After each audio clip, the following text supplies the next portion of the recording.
Welcome back to Crooked River Homestead, everyone. I'm back in the orchard today. I spent some time in here yesterday giving some of the fruit trees some TLC, weeding around them, and also putting in some manure around the base of the trees, mixing it in with the sand. Basically, this is our cherry tree, and all it is sand around here. And so we did put some nice soil where the root ball is of the trees, but we had to fill in with what we had, which was gravel and sand. And so what I did yesterday is just kind of loosened up the soil, the sand around the trees, and mixed in some manure. And the next step will be putting some wood chips, not near the trunk, but just kind of putting wood chips all around the tree, and to help hold in moisture, and so hopefully I don't have to water as often. And just put some rocks around each one. Each of them has a pile of rocks next to it because when we dug the hole for the trees, there was plenty of rocks.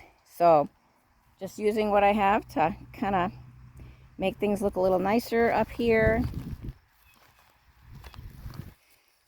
I also did the same thing with our 3 apple trees, and I still have to get through to the 2 pear trees today.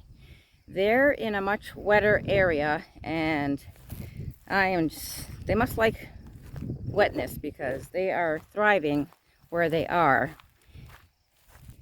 So this one, it's not, the soil is definitely damp, but it's not like sopping wet. So this one is not bad. However, this one is literally sitting in a puddle of water. We also did just get some like really heavy rain like a day and a half ago.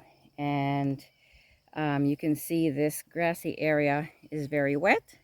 This will dry up by the end of the summer. But right now, very wet over here. And this tree is growing. Oh, look at this. I didn't realize we actually had flowers here. Nice. Maybe we'll get a pear or two more up there. Oh my.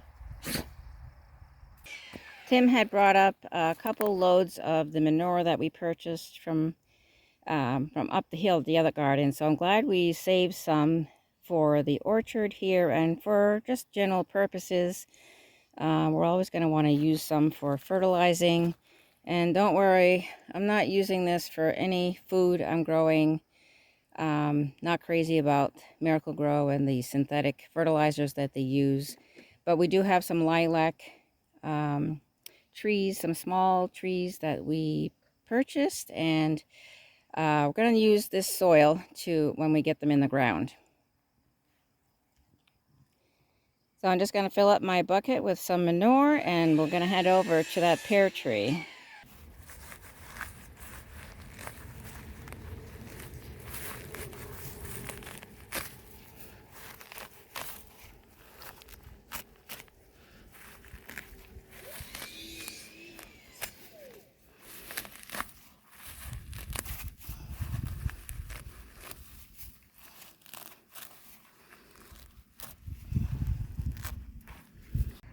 Well, that was a tough one. I'm remembering now that I'd pretty much taken sod that we had taken off to dig the hole and just put it around the tree. Well, that sod took hold and was growing pretty good. So we got that out of there, and now I'm going to add the manure. And couldn't get Ellie to move. She better not do anything to my comfrey plant. I also brought in a few handfuls of sand from up the hill here, just to kind of help things drain a little better over here and help the tree out.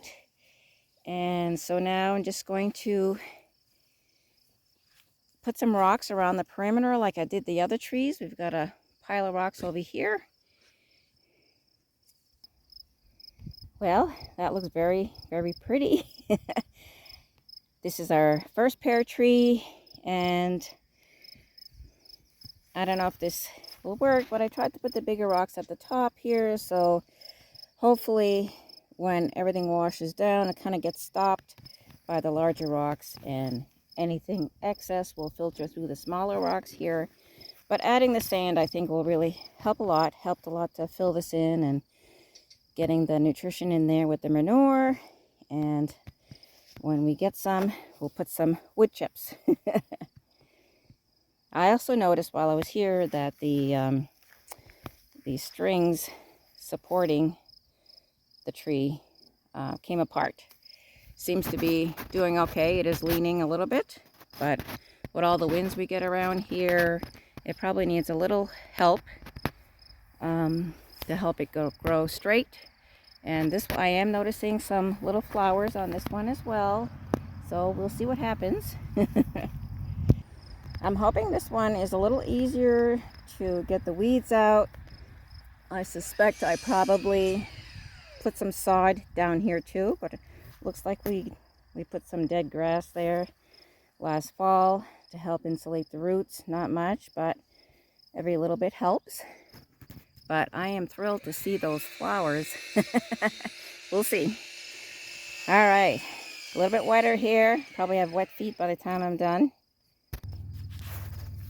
All right, so there was some sod in there, but it was pretty easy to pull out because it's so wet in there. And so I just kind of threw it off to the side there. It can continue growing and maybe absorb some water in this area. So this gonna need a lot more sand over here, and then I'll put some manure and kind of mix it all up. And also got some more rocks out of here, like bigger rocks, like maybe, I don't know, plum size or small apple size rocks that don't need to be in here. All right, so we got a few handfuls of sand, more than a few. Luckily the sand is right over here. So we're gonna mix in some manure and get some rocks around here. So my plan is to come up here probably tomorrow with the lawnmower. Hopefully the lawnmower is working and has gas in it. A lot of this is not really grass. A lot of it is like small bushes trying to grow back. So there's a lot of like short woody pieces in here. So we have the blade on the mower set pretty high. So we're not really catching any of those, but I like to keep this mowed down to keep the tick population back, especially when I'm up here. I don't want to be collecting any ticks. So that's it for today. My vision for up here is eventually to just wood chip the whole area. So I like mowing, but I don't like mowing. This is very rough terrain. And like I said, you're trying to cut down little trees, and it's not ideal. But I think it would help the orchard if we did put the wood chips down. They would naturally decompose over time and add even more nutrition to the soil up here and keep the weeds at bay. I want to thank you for joining me today. Please like and share this video. If you haven't subscribed yet, we would love it if you join us. The flies are out. As we build our off-grid homestead here in Maine. And we'll see you next time. Bye. I'll keep praying to heaven and fighting like hell.